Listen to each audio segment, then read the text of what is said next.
Friends, today is an unusual release. A real sensation. As we already know, the same shooter Thomas Matthew Crooks, who attempted to assassinate Donald Trump during the election campaign, searched the internet for the Princess of Wales and downloaded images of Kate Middleton to his phone before committing an assassination attempt on the former U.S. president, so the FBI reported.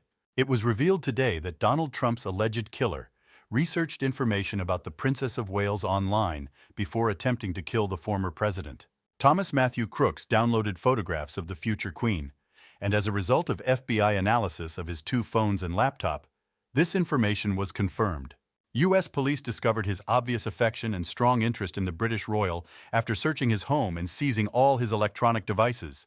Let me remind you that the attack itself was carried out on a U.S. presidential candidate in Pennsylvania last Saturday. According to National Public Radio, the 20-year-old shooter had images of the Princess of Wales on his phone. Sources close to the investigation confirmed this and reported it to the media. Crooks sought information on the 42-year-old royal and also looked into information about Donald Trump, President Joe Biden, FBI Director Christopher Wray, and U.S. Attorney General Merrick Garland. It's not clear why Crooks was looking for Kate, the only non-American woman in the group of people found in his internet search history. The FBI declined to comment when contacted by media. Kensington Palace also declined to comment. They will ask you to say nothing and comment somehow. It is worth noting that members of the royal family never comment on security issues. Or is there something else here? The Princess of Wales has made only a limited number of public appearances this year as she undergoes treatment for her recovery. And so far there is no evidence that Crooks planned to travel to the UK. Or perhaps he was looking for completely different members of the royal family. Who just live in the USA? Her last public appearance took place on July 14th, the day after Trump was assassinated. She received a standing ovation as she headed into the royal box at Wimbledon. I made a video about this. I'll leave the link in the description of this video. The Princess of Wales announced in March that she had the disease and has been undergoing preventative chemotherapy ever since. However, Crooks' interest in her was revealed when the FBI searched his 2 cell phones and 1 laptop. There are a lot of questions. Why does Brooks need Kate Middleton? It's still difficult to understand. What do you think? I don't even have any guesses yet. But there are thoughts that his possible targets were completely different members of the royal family. Maybe, but it is not clear whether this is true or not. So experts found in his gadgets that he was looking for dates for a Trump rally in Butler, Pennsylvania, where he ultimately committed an assassination attempt. But we wonder how Kate Middleton got into his search. Coincidence? Investigators said in a closed briefing with lawmakers that the shooter was also looking for dates for the Democratic National Convention. They also found photos of Biden and Trump in Crooks' materials. It's worth talking a little about how Crooks worked as a nutritionist's assistant at the Bethel Park Skilled Nursing and Rehabilitation Center, where he provided meals and care to elderly and sick people being discharged from the hospital. FBI officials at the briefing said Crooks' search history indicates he has a strong interest in famous people. Sources involved in the conversation confirmed. After the assassination attempt on Mr. Trump, King Charles wrote a letter to the former president, which was delivered by the British Embassy in Washington. It is worth remembering that Charles survived his own assassination attempt in 1994. The then Prince of Wales was in Sydney giving a speech at the Australia Day ceremony when a gunman shot him twice. It later turned out that it was a starting pistol loaded with blank cartridges. Last night, the U.S. Secret Service faced serious questions about how a gunman managed to get so close to carry out the assassination attempt. Secret Service Director Kimberly Cheadle was subpoenaed to testify before a U.S. House of Representatives committee on July 22nd. She is threatened with resignation. According to a senior law enforcement official, information was received last night that local police had spotted a man, believed to be Crooks, acting suspiciously near the metal detectors at the cordon. The FBI said shooter Thomas Crooks, pictured, was researching the royal family member's identity while planning the killing. On Saturday, Donald Trump was seen with a bloody face after being shot. The 20-year-old was shot dead by U.S. Secret Service snipers moments after opening fire on Trump. But key questions remain about how he was not discovered sooner.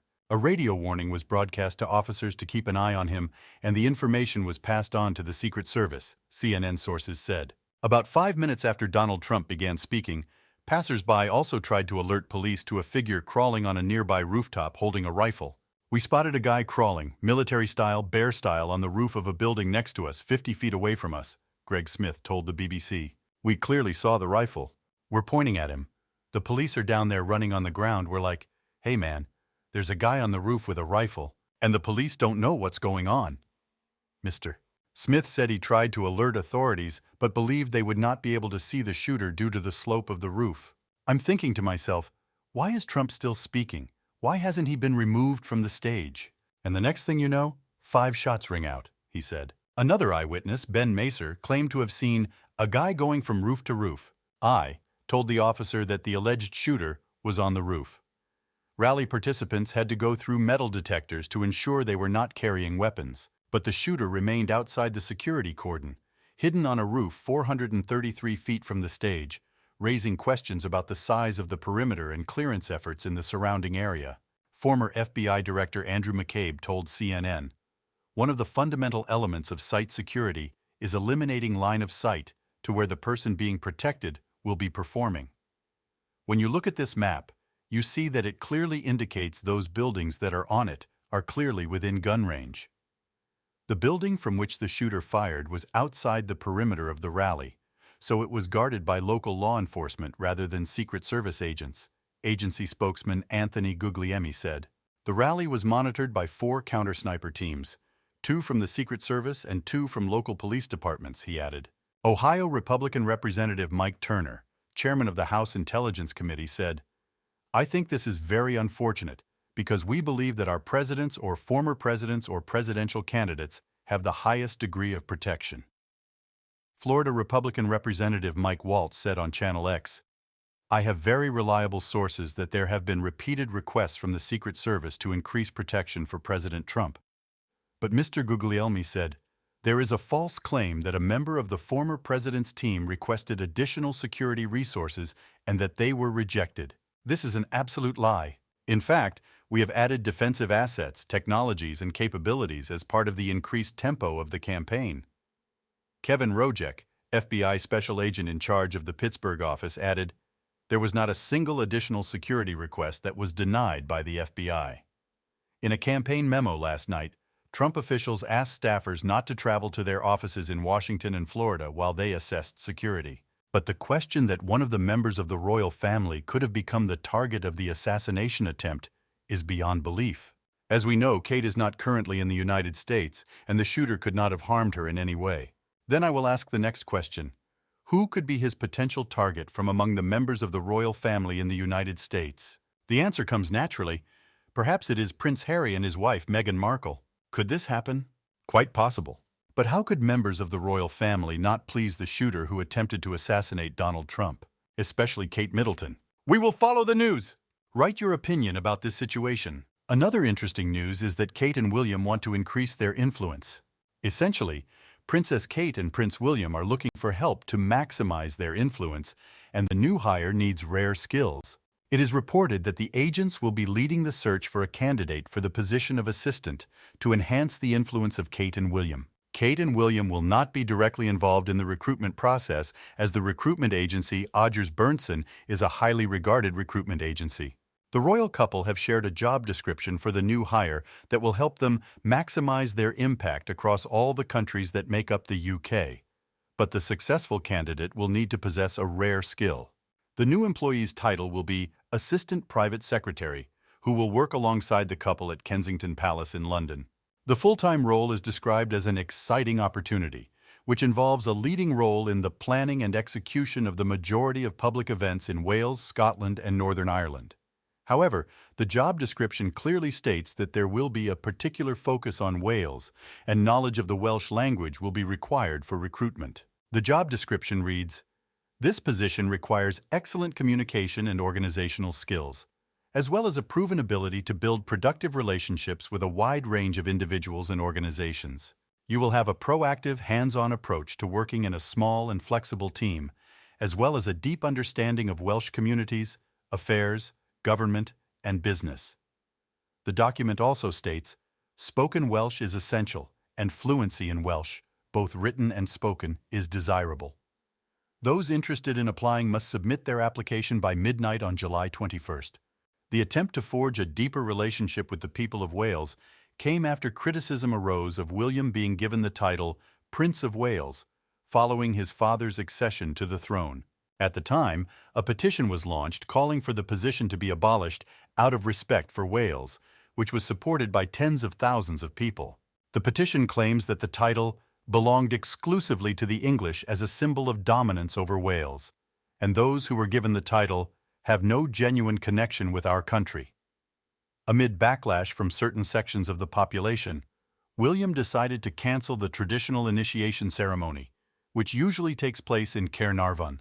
King Charles faced protests when he held his own investiture ceremony in Wales in 1969. In turn, another interesting news is that Princess Kate will join Prince William and their children for the royal family's summer holiday at Balmoral in August. Balmoral Castle is located in the Scottish Highlands.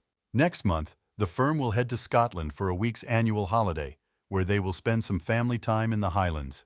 The royal family is expected to arrive at the castle in mid-August, after the estate closes to the public on August 4th. This year it will be a fairly low-key event where everyone will meet to just sit back and relax. Many of Kate's summer plans are currently up in the air as she undergoes cancer treatment and has stepped back from all royal duties while she recovers. She made her first public appearance in a month this weekend, attending the Wimbledon men's singles final between Carlos Alcaraz and Novak Djokovic.